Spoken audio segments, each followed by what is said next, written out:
Demon's Souls is a fantasy action RPG that incorporates multimodal participation and cooperation among individuals within its affinity space. The space stems from the PlayStation 3 title Demon's Souls, whose innovative game design has earned it 2 Game of the Year awards, 5 Best RPG awards, and some more interesting honors including Best Original Game Mechanic, Best New Intellectual Property, Best Gameplay Innovation, and a spot on IGN's 2011 list of the top 100 modern games. In addition to this, it has also inspired the massively popular spiritual successors Dark Souls, Dark Souls 2, and the recently announced title Bloodborne. The game mechanic that has garnered this title so much attention is its innovative incorporation of the PlayStation Network's online gameplay capabilities. In a market that is currently flooded with military-style shooters and sports games, Demon's Souls takes a different approach to online gameplay that has created a supportive learning space for new players and veterans alike. The community surrounding this game is strong for a simple reason. This game is hard. Really hard. The game's director, Hidetaka Miyazaki, has referenced the game's difficulty, stating that, "Having the game be difficult was never the goal. What we set out to do was strictly to provide a sense of accomplishment. We understood that difficulty is just one way to offer an intense sense of accomplishment through forming strategies, overcoming obstacles, and discovering new things. Our goal of a sense of accomplishment was the basis of the game since the early stages of development, and we never strayed from that." When playing in online mode in this game, you command your individual character, but see phantoms running through your world. These phantoms are the other online players in their respective worlds. You do not interact with these players. Rather, they provide either passive or active help. When a player dies online, any other player can activate their in-game bloodstain as a portal, which then shows the last 10 seconds of their game. This ghost provides you with real actions of other players to help you better gauge your strategies for whatever lies ahead. In addition to this passive style of tacit knowledge, players can also place markers on the map. These act as portals for advice generated by other players. When activated, a short message will appear on screen, and then players that see this message can vote on it to determine the quality for other players. This advice is used and created by newbies and masters of the game, and does not mention any individual player's stats or game experience. The marks disappear with time, so there is always a need for more cooperation, and always a need for contributions of all players, not just the experienced ones.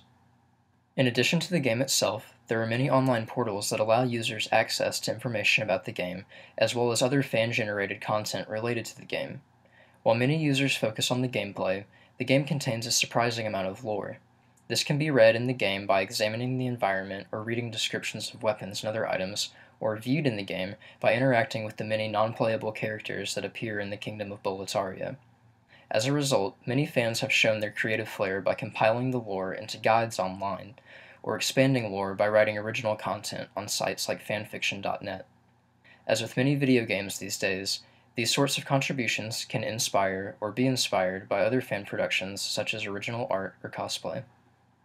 What makes this space so interesting is the necessity of cooperation for success in the game. Players go through the game as individuals, but always have the help of the community at their fingertips. Whether someone is writing strategy guides or maps, documenting lore, or even just playing the game, each member is contributing to the learning experiences of other players. This style of learning can be applied to classrooms by uniting students of all ages to contribute to large cooperative projects. These could work largely with documentation that can be built upon over time by all members of the project. The common endeavor against a brutally difficult game has proved invaluable to Demon's Souls Affinity Space, and could be a useful setup to help organize and motivate students in their academic studies. A large part of this is based on players having common interests and being interested in similar challenges, but schools should not be limited by the content they cover or the media that students can access to learn and express themselves.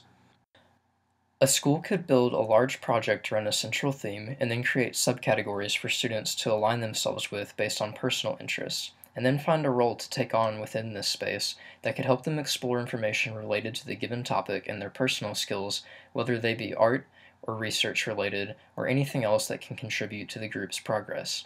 Another crucial part of the Demon's Souls Affinity Space is that, unlike Xbox Live, the PlayStation Network is free to access for anyone that has Wi-Fi. The space is inclusive and provides users with all resources needed to take part in the game. A free, inclusive, and supportive environment, along with a common endeavor and peer learning, could provide rich opportunities for all students. In addition to helping students find their niche in the big intellectual scheme of things, this sort of structure creates opportunities for students to learn more from their classmates than ever before. The game mechanics of Demon's Souls demonstrate a powerful tool for learning that could be used for much more than just gaming.